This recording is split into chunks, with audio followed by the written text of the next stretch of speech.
Meus amigos, lá vem aquele papo de que o Guardiola estraga o futebol, de que o Guardiola odeia a criatividade, que ele é inimigo do drible, e gué, e bababá. E aí, no meio desse bolo, desse assunto todo, vem um monte de saudosismo, distorção da realidade, uma nostalgia que cega as pessoas completamente.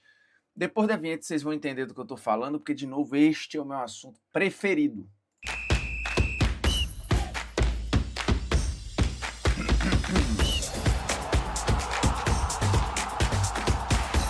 Fala moçada, beleza? É o Bruno Formiga na área, nada mais convidando você a se inscrever no canal, tocar na notificação, deixar o seu like, seu dislike, comentar o conteúdo e compartilhar o conteúdo nos seus grupinhos de WhatsApp. Sobre o que é este vídeo aqui? É sobre o Guardiola, o Cherki, um cruzamento de letra e a criatividade no jogo. Jogadas úteis, jogadas inúteis, jogadas com excesso de preciosismo ou não.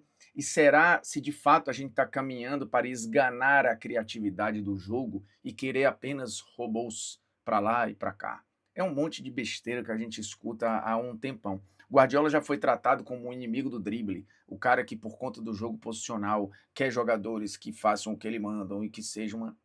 E essas pessoas esquecem que o Guardiola talvez tenha treinado o melhor time do século XXI, acho que não há muita dúvida ali, né? O Barcelona dele, para mim, é a melhor obra produzida no futebol no século XXI e está entre as melhores obras produzidas em todos os tempos. E aquilo tinha uma beleza fantástica, criativa, individual, coletiva. Era um time ofensivamente muito forte, mas também sabia se defender, que ganhou basicamente tudo, repetidas vezes. E marcou história e moldou o jogo de lá para cá, obviamente com outros treinadores procurando solução e tal, porque a história do futebol ela é assim, né? Eu já falei isso aqui algumas vezes, é uma eterna busca por solução e por resposta. É um jogo de ataque e contra-ataque. Quando eu digo ataque, é você ataca com uma ideia e você recebe uma contraofensiva de alguém, que é uma solução para aquilo que você está machucando o adversário. Fazendo uma analogia do que acontece na guerra e tal. Enfim, mas aí é um papo para um outro momento, um papo mais profundo. Aqui o meu foco é falar do Guardiola, o que ele falou do Cherki, que no final de semana deu uma baita assistência pro Foden num gol de cabeça, ele dando a assistência de letra, e aí depois na coletiva o Guardiola falou isso aqui, ó. Cruzamentos são válidos, não importa se é com o pé direito, se é com o pé esquerdo, a parte externa do pé, com a cabeça, não importa. Se for eficaz, ótimo. E o Guardiola sempre falou sobre eficiência, né? Ele sempre disse sobre a posse de bola dele, por exemplo, que era muito bonita de ver, o tic-tac, que o tic-tac não era beleza pela beleza. Ter a bola tinha um objetivo, ter a bola tinha um foco, que era se proteger de tomar lances perigosos e gols, e também abrir espaço, fazer a defesa adversária se mexer para você achar espaço na brecha do adversário. E isso também era bonito de ver, mas não era o objetivo fim, né? Acabava uma consequência de um processo, mas ele tinha um objetivo, que era achar espaço e deixar sempre duas, três peças perto da bola. Mas eu gosto da simplicidade, porque aprendi com o Messi. Ele nunca cometeu erros e nunca errou uma coisa simples, nunca. Ele faz coisas simples com perfeição. E fez isso depois faz isso driblando 4 ou 5 jogadores. O que eu quero dos jogadores é que eles façam bem as coisas simples. E então, se for aquele passe de rabona, né, que eles chamam lá de letra, bem executado, os jogadores têm um talento especial que a mãe e o pai lhes deram e ele pode fazer o que quiser. O Guardiola sempre falou isso, né? Ele quer a organização até o terço final. A partir dali, as pessoas são livres para criar. Tá aí o Doku, ponta do Manchester City, dribla pra caramba. O Guardiola sempre teve pontas com muito poder de um contra um. É mentira que o Guardiola não gosta do drible. É mentira que o Guardiola não incentiva a criatividade. Isso não é verdade. Como também é mentira achar que uma troca de passes maravilhosa é robótica. Achar que você envolver 4, 5, 6, 7 jogadores envolvendo o adversário, que isso é robótico, que isso não é criativo, que isso não é bonito, que isso é um jogo mais pobre. É mentira. E é uma distorção da realidade. E aí no final ele fala, mas se não funcionar o passe de letra, então temos um problema e estaremos em apuros. E aqui o Guardiola ele está sendo tudo menos hipócrita, porque a primeira coisa que você faz, se o jogador do seu time tenta uma cavadinha e erra, é você esculhambar. Se ele tenta um drible, um chapéu, uma caneta e tal, e erra, você vai esculhambar, pedindo para ele fazer o simples, pedindo para ele fazer o básico, principalmente se o jogo estiver empatado, se o time estiver perdendo. Então, assim, vai tentar fazer um cruzamento de letra, é belíssimo de ver quando funciona. Quando não funciona, é porrada. E isso não é de hoje. E eu vou mostrar daqui a pouco, porque graças ao Twitter, a galera vai recuperando narrações antigas e tal. Nem tão antigas assim, a gente tá falando de uma parada que não tem nem 20 anos. Mas aí você vai ter gente cornetando o Cristiano, o Deco.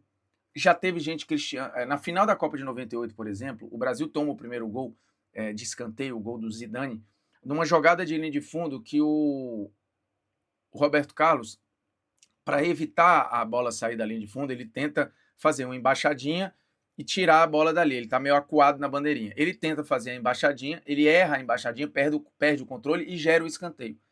No escanteio sai o gol da França. Cara, o Galvão, na narração, ele destrói o Roberto Carlos, falando: Copa do Mundo não é lugar de gracinha, Copa do Mundo é coisa séria, é coisa muito séria. A narração é exatamente essa. E aí, porque quando se ouve o Guardiola falar sobre isso, dá a impressão de que só é uma praga objetiva do futebol moderno, de que é hoje que as pessoas estão matando a criatividade em prol de um jogo em que ninguém arrisca nada, em que ninguém tenta nada, em que ser criativo é um crime. É mentira. É mentira. Quando dá certo, você pode ser criativo ontem, hoje, sempre. Quando erra, você era cornetado antes, hoje e vai ser amanhã. Porque o jogo, ele, para além de todas as questões lúdicas que são maravilhosas, o jogo é um jogo. E você tem um objetivo, que é ganhar o jogo. Como eu vou chegar no gol adversário? E aí você tem 500 formas. Tem forma mais bonita, forma menos bonita, uma forma mais física, outra menos física. Tem 500 escolas diferentes que pensam futebol. Nem todo treinador pensa igual. E isso é ótimo. Mas, quando dá errado, o torcedor passional que é, ele vai buscar culpados. E se alguém tentou no início da jogada um drible que deu errado e saiu o gol, a culpa vai pro cara. O cara tentou um toquinho diferente, olhou para um lado, tocou pro outro, errou, vai nele. Tentou a cavadinha, perdeu, é ele. E olha que a gente tá falando aqui todos os lances criativos, tá? Só que assim, a criatividade sem um objetivo, a criatividade sem uma sequência, a criatividade que dá errado, ela é o quê? Ela é uma tentativa trivial de uma beleza que não levou a lugar nenhum. Então, e você precisa ser honesto com você mesmo e dizer: é isso que eu quero do jogo toda hora? Porque viver de highlights é ótimo. Assim, a jogada do Cherki, e ele é fantástico, tá? O Cherki é craque de bola, ambidestro, jogador de raríssima, raríssima habilidade, seja hoje, seja ontem, ou seja em qualquer época. Um jogador ambidestro como ele, com o trato que ele tem com a bola, é raro em qualquer momento. Para ele ir para um outro status, o Cherki vai ter que unir esta criatividade, esses momentos, a conquistas, a jogos decisivos, a palcos grandes. É assim que você transforma o talento em legado. É assim que você transforma o talento em algo eterno. Jogadores habilidosos, jogadores com um trato fantástico da bola, craques, a gente já viu vários. Agora, entrar no Olimpo do futebol, nos inesquecíveis, aí você vai precisar unir isso ao título, à conquista, a gol decisivo, a atuações grandiosas. É assim que você constrói um atleta profissional que fica na memória das pessoas para sempre. Não é só a habilidade, não é só a criatividade. É tudo isso sendo usado em prol de algo. Porque senão eu vou ver um campeonato de freestyle, vou ver um jogo no meio da rua. E não é isso que move as pessoas. O que move as pessoas é a paixão dos grandes palcos, é a paixão das conquistas, é a paixão do jogo que de fato mexe com a gente. E não é o jogo da esquina, não é o jogo não é o campeonato de freestyle, não é. Pode até mexer, mas nas grandes regras, nas grandes massas, não é assim que funciona. Então, assim, é um papo que me incomoda um pouco, porque é hipocrisia pura. E aí, conforme eu disse, eu vou pegar aqui a narração do Galvão na Copa do Mundo 2006, num jogo França e Portugal, ou é Inglaterra e Portugal? Agora eu não lembro, acho que é Inglaterra e Portugal. Tá aqui. E aí eu vou botar para vocês ouvirem aqui, desde o início, a narração, porque o Kevin Nicholas, ele foi lá lembrar que, assim, o Guardiola não falou nada demais, tá? O Guardiola falou algo que para mim é óbvio, que, meu irmão, seja criativo. Você tem toda a liberdade de ser. Agora, se der errado, a gente vai ter um problema, ainda mais quando for um uso, porque há o recurso, tem o Cherki é ambidestro, assim, ele poderia cruzar sem ser de letra, mas é óbvio que é mais bonito ver de letra, e na hora ali ele pensou e improvisou e tá show, e funcionou, torna tudo mais bonito. Mas se desse errado, ele ia ser xingado, ele ia ser criticado, porque tentou algo que ele poderia fazer por outro caminho. E aí, outra coisa que também me incomoda, assim, dois dos maiores jogadores da história, tanto o Messi quanto o Pelé, não inventavam. Eles eram criativos na simplicidade, assim, eles vão procurar o menor espaço para chegar ao gol. Quantas vezes você viu o Pelé dando um cruzamento de letra que não levava nada a lugar nenhum? Quantas vezes você viu o Pelé dando um drible para trás? Ou dando um passe virando a cara? Ou fazendo uma jogada que, assim, não tem um objetivo claro, que é superar o adversário ou chegar no gol. Quantas vezes você viu? O Pelé não é marcado por isso, ele não é marcado pela habilidade, pela criatividade pouco objetiva. Ele era muito objetivo. O mesmo vale para o Messi. O mesmo vale para o Cristiano Ronaldo, que vai estar aí, quando parar de jogar, fatalmente no top 5, no top 3 da história do futebol. E o Cristiano é um cara extremamente objetivo. O Messi é extremamente objetivo. O Pelé é extremamente objetivo. É bonito de vê-lo jogar? Belíssimo de ver jogar. Na simplicidade. O Zidane era um cara que tornava o simples muito elegante, muito belo. E ele dificilmente ia fazer uma jogada inútil. Ele dificilmente ia fazer uma jogada da plástica pela plástica. Se você usa ali, como o Ronaldo Fenômeno, ele ia usar 1000 recursos bonitos de ver com um foco claro, com um método claro. E volta e meia ele ia fazer um lance ali mais artístico, uma firula, como a gente chama, mas, num geral, foco, método. E é por isso que esses caras entraram na história. Não é pelo drible para trás, não é pela caneta que não deu em nada, não é pelo passe para cá olhando para lá, não é pelo cruzamento de letra que às vezes não dá em coisa alguma. Então, assim, o Guardiola não falou nada demais. E aí, assim, só para matar aqui, né? O Nicolas, ele foi lá recuperar essa narração do Galvão em 2006, falando do Deco e do Cristiano Ronaldo, tá? O Deco que era beleza pura de ver jogar, mas só ouça. Tem bola na área de Portugal, cobrou, Fernando tirou de cabeça. A bola chega no Cristiano Ronaldo. Aí inventou, já armou um contra-ataque no meio para o Ribéry. Ele não consegue se controlar. E o time da França ama isso. Você viu aí, né? Cristiano Ronaldo teve que inventar, ele não consegue se controlar. Tentou uma letra ali. Deu errado, crítica. Se ele acerta aquela letra, como ele já acertou várias vezes na carreira dele, abre um contra-ataque ali, olha o que ele fez, que beleza, é gênio. Então, cara, assim, para com esse lugar de achar que os problemas estão todos acumulados no futebol de hoje. Não se dê tanta importância achando que, assim, meu Deus, o que eu vi é muito melhor do que o que está aí, porque eu era especial. Eu fui privilegiado por ver algo que só eu vi, porque a minha geração deu muita sorte. Não, a sua geração foi igual a todas as outras, que viu gente ser cornetada, que viu gente ser exaltada, que viu gente ser massacrada, gente transformada em herói, com erros e com acertos. E é isso, porque o futebol é um ciclo que se repete. Se repete as narrativas, as mesmas coisas. É a parada que eu mais brigo.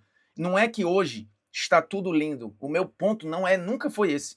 Tem vários problemas, tem muito jogador que não é fenômeno, tem muito jogador que eu não gosto de chamar ninguém de fraco, porque o cara que chega ali, ele é tudo menos fraco. Fraco é você que não conseguiu ser jogador de futebol. Então, assim, tem vários caras que você pode não considerar bom, que você pode considerar limitado. Só que esses caras existiram hoje, ontem, antes de ontem, há 40 anos atrás, há 50 anos atrás. Ou você acha que o futebol é feito só de Maradona, Pelé, Messi, Cristiano Ronaldo? Não é. Não é. Sai dessa ilusão infantil de que existiu um momento no mundo em que tudo era perfeito e que o jogo era bem jogado por 100% dos jogadores, que todos os torcedores eram felizes no estádio. Isso é o fruto das imagens em preto e branco que você vê só os melhores momentos na sua cabeça.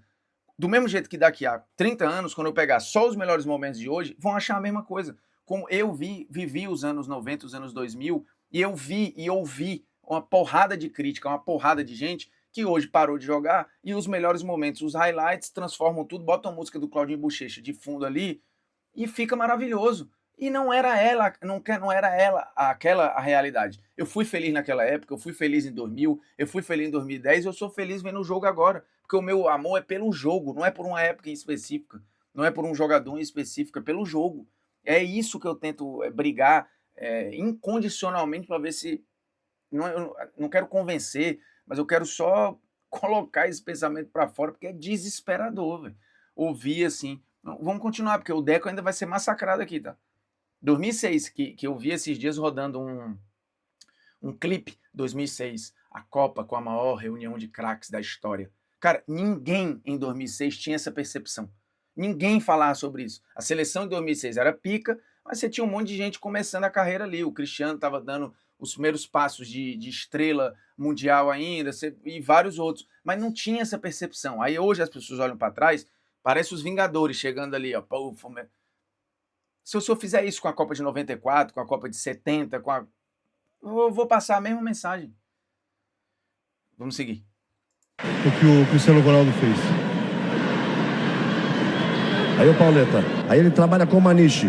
Todo atrás do time da França. Deco. Recebe. Outro que gosta de enfeitar esse Deco. Mas gosta de enfeitar o Deco. Isso é hora de fazer gracinha. Aos 38, quase 39 do segundo tempo. É tão simples, né, cara? A bola vem, para num pé e toca no outro. A França joga... É tão simples. Pera num pé, toca no outro. As mesmas pessoas que cobram e que dizem acabou a criatividade. Futebol está cheio de perna de pau. Onde estão os craques? Futebol está chato. É essa mesma galera que sempre foi assim. Sempre foi assim. Eu repito, o Roberto Carlos, um dos maiores laterais esquerdos da história do futebol, foi esculhambado na final da Copa de 98 porque tentou fazer uma embaixadinha que deu errado. A bola saiu pela linha de fundo. No escanteio, o Brasil tomou o gol 1-0 diante da França. E dali para frente foi só para trás. O Brasil depois tomou 2, 3, perdeu a Copa do Mundo. E o Roberto Carlos foi escrotizado. Precisou vir 2002 para ele reformular a imagem que tinha. Porque se não ganha em 2002, o Roberto Carlos ia ser tirado por um lateral que falhava e tal. Ele já tinha, na Copa de 98, tentado uma bicicleta contra a Dinamarca. Errado a bicicleta, gol do Laudrup. Esculhambado pelo Galvão na transmissão. Não, cara, não se iluda. Não se iluda. Os arquivos estão aí. Se você quiser ter trabalho de pesquisar, você vai ter a realidade da época, que não é essa que pintam para você. A memória, ela é falha, ela é seletiva, ela faz um monte de coisa. Então, tenha consciência de que você está vivendo hoje um período que você está achando tudo uma merda, o jogo é ruim, só tem jogo ruim, tá tudo horrível. Daqui a 20 anos, a 15 anos, vão olhar para este momento com carinho, porque fizeram isso em todas as épocas, é inerente ao ser humano. E eu não quero brigar contra isso, porque é natural do ser humano. O que eu quero é que você desfrute o que está aí, porque o que está aí é bom. O que está aí é muito bom. E o Guardiola não é inimigo do jogo, o Guardiola não é contra a criatividade, o Guardiola não é contra nada. Ele só quer que dê certo. Se der errado, vai ouvir, como o Deco ouviu e o Cristiano Ronaldo ouviu. E se o Cherki tivesse errado a letra dele, ia ouvir também. O Galvão falou ali, o Deco é outro que gosta de inventar. Cara, o Deco. O Cristiano foi tratado ali como um cara que era firulento. E ele foi assim durante um tempo na carreira, tá? Injustamente rotulado assim. Esse olhar vai mudando muito no Real Madrid, quando ele passa a ser uma máquina de gols e tal. Então, cara, assim, relaxa. O que você tá vendo hoje é bom. Como foi bom em 80, em 90, em 2000, em 2010. O futebol é bom, ponto. Ele vai ter sempre jogador muito bom, sempre jogador mais ou menos, sempre jogador comum. É assim. Não existe, não existiu nenhuma época da história do jogo em que o jogo foi feito só de fora de série. Isso não existiu, nem nunca vai existir. Não tem nenhum esporte que viva só dos fora de série. Até porque se for todo mundo fora de série, eles já não são mais fora de série, porque eles fazem parte da série. Isso é filosófico, né? Me irritei. Se inscreve aí no canal, toca na notificação, deixa o seu like aí, o seu dislike, comenta o conteúdo, se inscreve e curta o momento. Tá? Tô me comportando como um coach aqui, mas aproveite, desfrute. Futebol é bom pra caralho. Hoje, ontem, sempre, como diria o outro. Valeu? É nóis. Tamo junto, um abraço, satisfações. Ficou longo o vídeo, eu não gosto de vídeo assim não.